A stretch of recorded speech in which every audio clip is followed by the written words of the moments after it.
Hey guys, Scruffy here with another video. This one is going to be a Q&A slash custom video review. It's a little bit of all these different kinds of videos. But as you can see, I don't have my background, so you can see my computer in the back. But here's the thing I wanted to bring up. I know I've said it before, I'll say it again. I hate Sharpie for what it did because these figures turned out pretty good, like Commander Fields Trooper, Captain Keeley for a while till it started coming off, Sergeant Appo, Boss, 501st Stormtrooper, Commander Field, again, I really like the guy. Like Captain Fordo's, ARC Trooper, Commander Ganch, Squawk. Not really sure what I did with this guy. I think I went for Axe, then Havoc, and a bunch of other clone troopers, a little bit of Trapper, and then another Commander Ganch. But none of them were out all that well. But what I'm planning on doing here is maybe try to make a mold of this helmet, because I want to use this for clubs and try to paint his symbol onto the helmet. That is, if I can get the stuff off, because I don't want messing up if I ever can make the mold or find out how to, or maybe just have to buy one. But there's that. Boss was actually a 501st Trooper for a while. See here, I don't have a foam stand. He was a 501st Trooper for a while, but his leg actually got broken, and you can see the crack in there, so it's very wobbly. So I figured I might as well see if I can make him into Boss. I did. He didn't stay that way for long. We started messing up. 501st Stormtrooper. Bought the Stormtrooper just for the purpose of making him from The Force Unleashed. And you see where that got me. Commander Field no longer has his head because I used that for someone else. I was actually really happy with this one. It was just a Captain Rex. I think I used whiteout to cover up the blue stripes and everything, and then used the Sharpie back then. Not sure where I got the helmet from, because it's got paint in the back. Not sure who that is from. Maybe it came from Mace Windu. I think maybe it came from Mace Windu now I think about it. This was just a Captain Rex with the whiteout done to the helmet. May try to make a mold of that too. The helmet and pauldrons. That might be cool. This right here was an Attack of the Clones clone trooper that I just painted to try to look like a realistic Ganch without his stuff. It turned out good for a while, but he's another one that's got wobbly problems. Like, I'm barely even putting any stuff on his head and it's moving. The head came really loose after a while. Captain Keeley turned out really good for about the first week before all the stuff started showing off, coming off, and you can see the Rex stuff. After a while the pauldron even turned pink. So I even customized his head for him. But that was back in the end. That wasn't all that good. As you can tell, it looks like he ate chocolate cake. Not the best beard compared to my cut up. This was a Commander Fields Trooper. It actually turned out really good. I was really happy with this one. I figured it would be Bell or Niner, one of them. And then it started smudging. And it started fading out a little bit. This was really a good bright red for a while now. But after that, it just went to crap. Here's actually the color red it was for a while. So, you can see the difference. Get it. That's a pretty big difference. You can't tell in the... There we go. But, on the past. This was an episode 3 clone trooper. I decided I want to make a shadow trooper. Bad decision. Very bad decision. I mean, this figure is sticky. Now my hands are going to feel like that for a while. This really turned out good. I've never had no problems with the black Sharpie. None. And then when I did this figure, it turned out amazing. And then it started coming off. And then, I don't know what happened, but it is so sticky. Like, it feels like you're putting your hand almost like cornstarch or something. I mean, it's unreal. And somehow he had his helmet on the whole entire time. I've never taken the helmet off. And he got a red spot on his side of his face.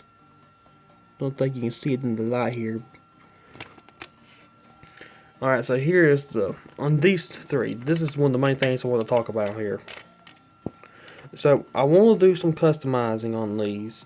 So, I have them soaking in water. I'm going to try to scrape the stuff off, see if it will come off. If this stuff does not come off of any of them, I'm going to try a way I heard about using nail polish remover. See if that will get all the stuff off. If that works, I'm not sure what I'm going to do these two yet. Honestly, no idea. Maybe have them do something that says these were the ATTE mechanic squad from that one set. Funny, turned out Red vs. Blue right there. But I'm going to give them what I'm thinking about doing with this guy here in a minute. But first, I also wanted to bring up another one. So, Clubs, one of my signature figures I've made myself. Well, I decided I was going to give him a realistic look. Since he is supposed to be leader of a company in the 327th, he is now promoted to captain. I took a Commander Keller figure, took off this white cloth material, kept the black one, and put a Commander Neo Seleucumai Trooper, 91st Reconnaissance Trooper, if you want to call it. Depends on what the figure was named in the pack. But took the bandolier off and put it on there. It actually worked out well because the belt that was loose before that was on broke off, so this one just snaps on. It turned out really good, I think. So, that is supposed to be his realistic armor style. That is the main custom review for this one. Now I want to bring up these two. Kind of ironic I brought up Keeley a little bit ago, because the Keeley's Clone Trooper I reviewed in a later video, and then the Shadow Squadron style Hawk I have. This is why I have this guy here. So what I want to do with these, if I can get the focus in a little more, I wanted to make these three into customs. This won't be easy to repair because he got paint, so that'll just scrape right off like I did with Heavy and Cut Up, and Droid Bait for that matter. But now the trick will be getting that off. He's another one, just scrape and it'll be easy.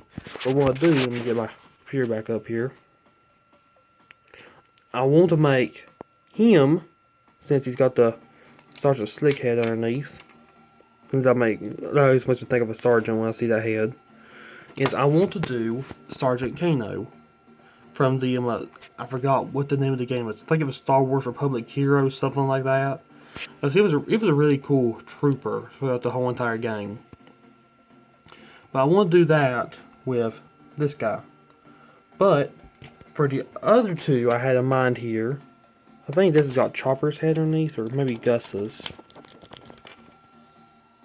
Yeah, that's Gus.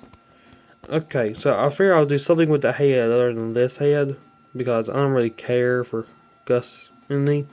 But I'm thinking about taking the paint off him and getting all that off of him. And I'm thinking the one with the removable helmet will be Clone Trooper Buzz. Because I'm sorry, but I hate the Commander Stone Mold. Always have, always will. And the only figures we got of Buzz in them was Commander Stone Mold. And that's the same way how it was with Draw.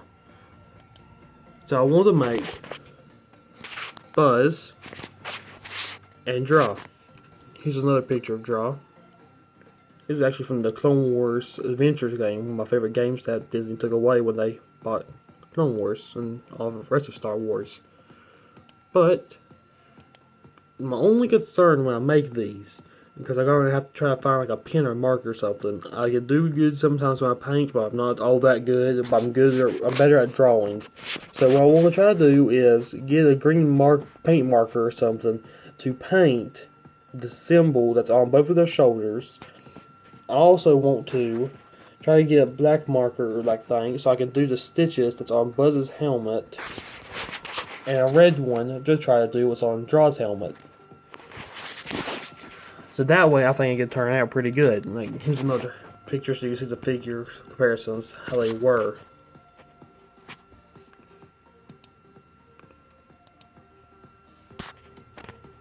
And see, there's just like nothing good with this figure.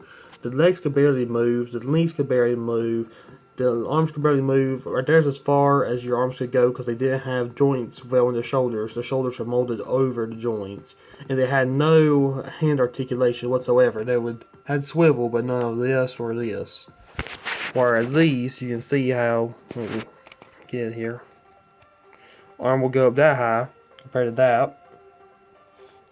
Leg, you got that, which you couldn't even do. They don't even have ab crunch or swivel none. Maybe I think they had a waist swivel. like right there, and turn at the waist. But it wasn't all that good compared to this. It was hard to even get able to hold a gun because the hands would stretch out more. They don't have these hands. So I can get it here. The hands, still don't want to flip and focus. Alright, there we go. The hands would actually, sometimes they would move back into place to fit the gun. These didn't. Like, you can even see on this one picture here that the hand was already stretched open. You can see how the trigger finger was. The trigger finger was molded, so the hand was always like this. So when it was like that, whenever you have any kind of gun, it would be like this. If you had them holding the rotary cannon, they would hold it like this. Always have one finger sticking out. The only thing that was good about was having them point. But that's the main thing about this video is, do you think I should try doing these 3 customs right here and try to make them into the 3 guys? But tell me what you guys think. If you enjoyed the video, tell me. If you got any suggestions for how to do the marks, if you know any good brands for the pin thing or whatever it is I'm trying to find, tell me. I'm probably going to start work soon on Kano if you guys think I should go ahead and scrape the paint off. But tell me what you guys think down in the comments below. I'll see y'all next time.